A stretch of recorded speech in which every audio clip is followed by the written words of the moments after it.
Hey guys, I'm back. How was your day so far?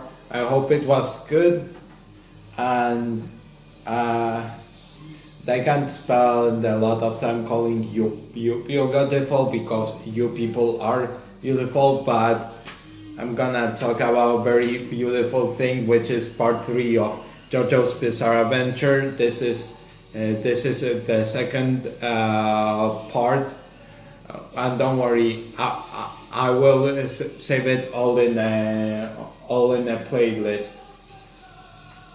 Okay, so I'm here to talk about the visuals, because the visuals, they got an upgrade since part two, and everything that I said in my part one and part two review about animation, it also applies here.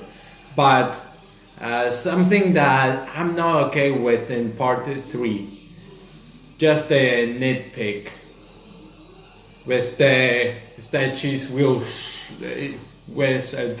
wheel shoulders, which gotta make kind of disturb me, and they seem very out of place. I mean, part one and part two, they didn't have them, so why they gotta be in part three? Something that I will not know. Another thing that I will not know is the plot hole that Araki has stepped in to about the part one ending, which again, don't know. Anyway, let's talk about the part three, JoJo. Jotaro Badass Kujo. I mean, this guy is such a freaking badass. Look at his design. Looks very badass. He was inspired by Clint Eastwood. Clint freaking cool as hell Eastwood. That's why I think that Jotaro is cool.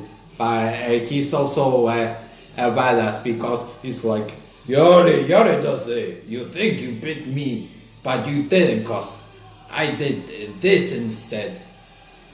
So it's awesome.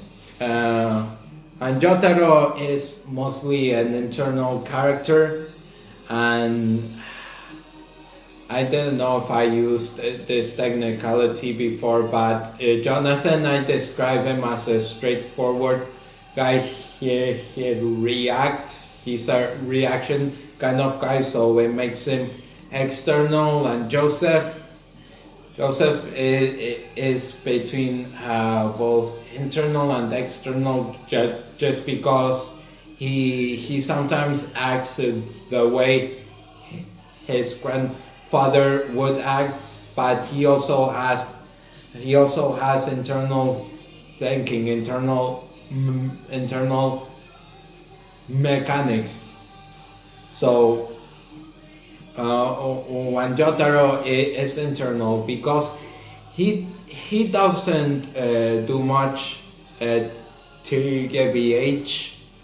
He looks like he just stands there around and sees how his friends get the hell beaten out of by enemy stands. But Jotaro, much like Joseph, is always up to something, and he pulls that something off in the last minute.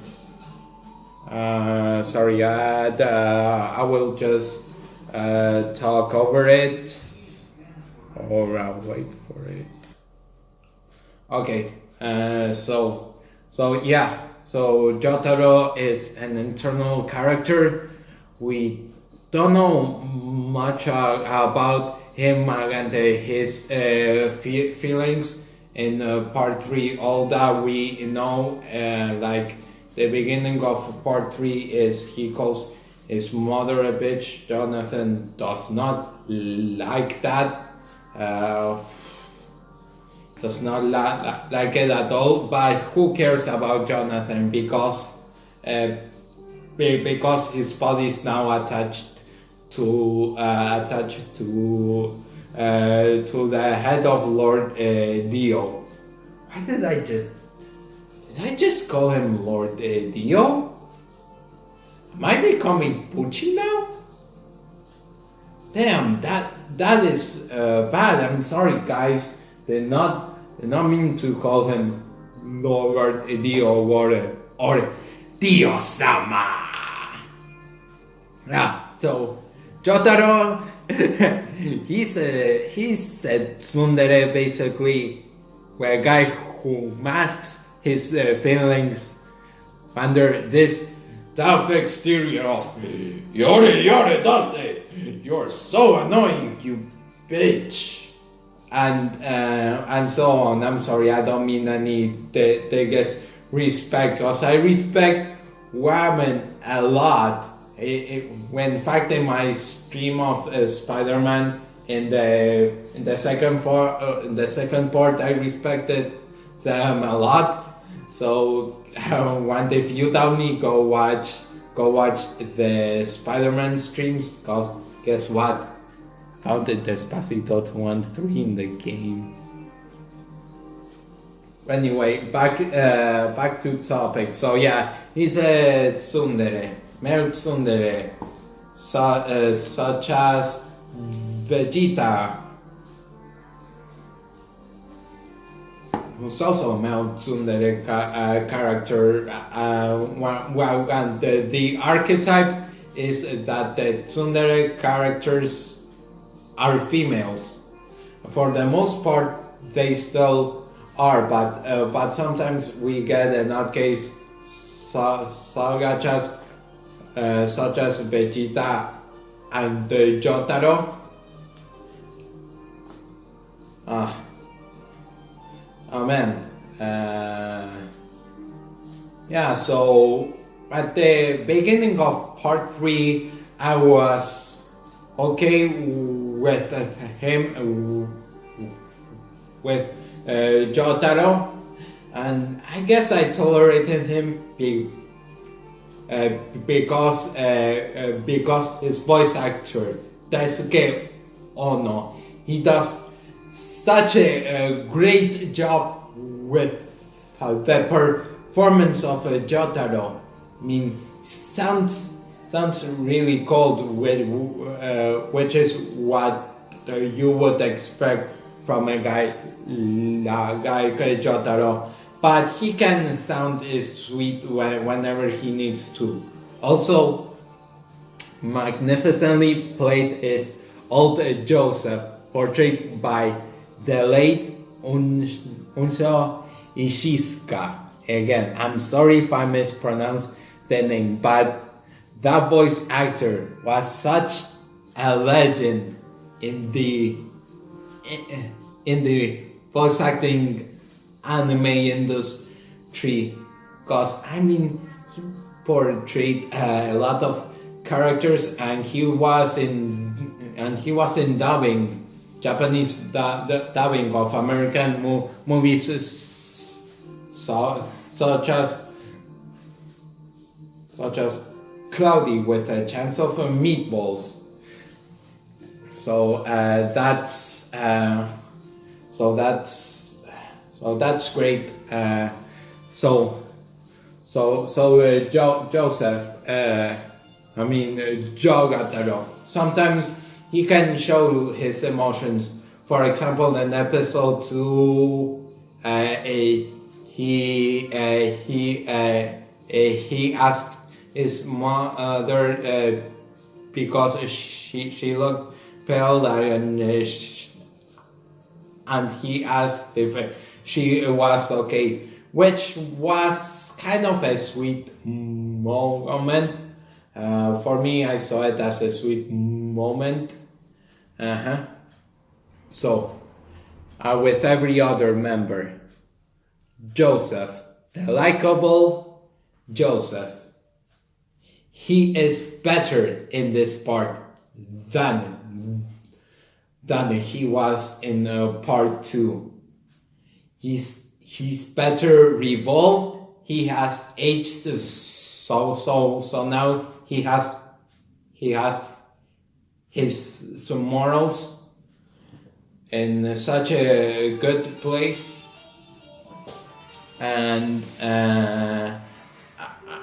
he's not as selfish as he was in part 2, and his motivations are beyond himself, and now because he has to save his daughter and the world again. Even though he did in part 2, it was mostly his motivations were mostly all about himself. So Abdul, now I cannot write much about Abdul because it's not written so well as other characters in that part. I think that there's a couple of villains which are better written than Abdul, although he is stoic like for most of the time. There was an episode where he peed in a guy's mouth. I think it was episode 22 of Stardust Crusaders. Yes, he pissed in a guy's mouth and laughed about it, which is pretty funny. Okay, so Kakyoin, the guy in the green. Now he's so intelligent. I would say as intelligent as part 2 Joseph. I mean part 3 Joseph is has all the smarts that he did in part 2, but I'm just saying he has played it more in part 2 than in later parts.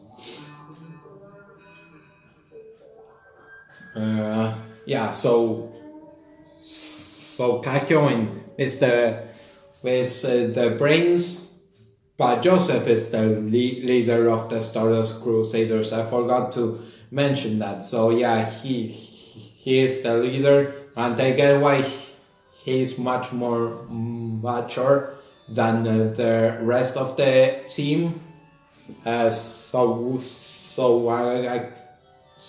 So Kakyoin is with the strategizer on the team,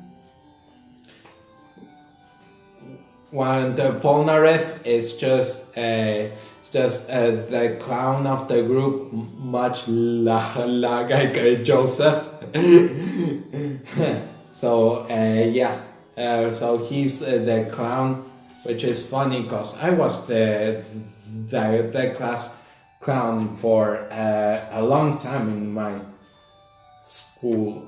So and their companion Iggy, he gets better. He gets better in the last episodes of Stardust Crusaders. He becomes so likable.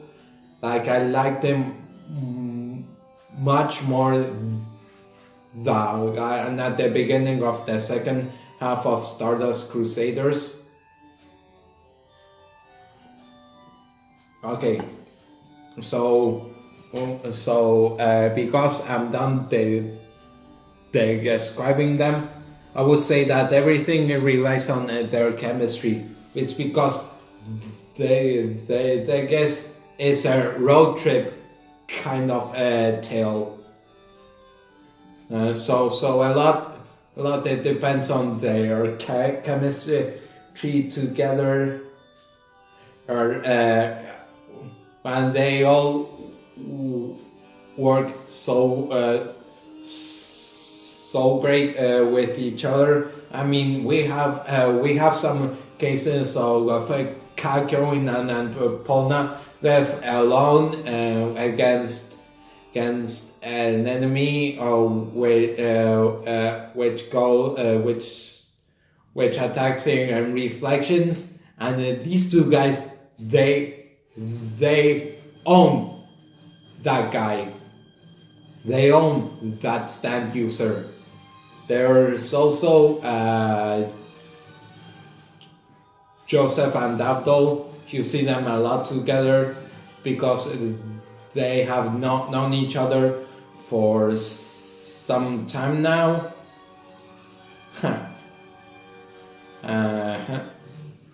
And if you didn't watch it, you would think it was Smokey, but no, it's Abdul. Smokey makes a slight cameo, making part 3, but it's minimal. He is mentioned, even not even a cameo. So yeah. So when the Jotaro and the Kakyoin, they work so well together since they are in the same school. Jotaro and Polnareff also they work pretty well together, and yes, everybody they work together so well. Even Polnareff and Digi, who do not like each other in the beginning, but yeah, they make a pretty great team. So, and as I said, this the guest story takes us around the globe. Okay. I'm sorry, but I did not have a script, but I did take down some notes. Okay, so onto the stands. So the stands are mysterious. I mean you can't just guess what their powers are, and you exactly don't know who the user is. So there is this mystery added onto the stands, which makes it important, because the fights with them, because every single one has a different power. It means that every fight is a mystery, and you don't know what the power of a stand is until you have seen it for yourself, or the anime gives you some clues, and you just connect the dots. So when I like that, when anime, it makes me think like that the importance of stands, I believe, is the most important here. And what I mean with that is that each stand is named after a tarot card or an Egyptian god, or an Egyptian god. But the tarot cards, if you know about the tarot cards, if you are a gypsy, by the way, shout out to my gypsy audience, which I think it's non-existent. Thank you so much. Yeah. So and you can tell a lot about a character and his stand because of the tarot card. Uh, Trying to think of a few examples, but you know what? I shall make a separate video about it. So we are reaching into 20 minutes, and should I continue or should I make it into a finale part? Oh yeah, yeah. Just so a quick note. Yeah, the fights with the stands, as I said, because they have different abilities and powers. The fights are so creative and it's so refreshing, and I guess it's why Araki switched to the stance instead of on Hamon, because with Hamon, I guess it was getting a little bit overused targeting, but with the stand system, like everything, it always feels fresh. Now nothing feels overused that much. And with the stands, which I said in the beginning of part 1 of this video, it takes a few steps back, just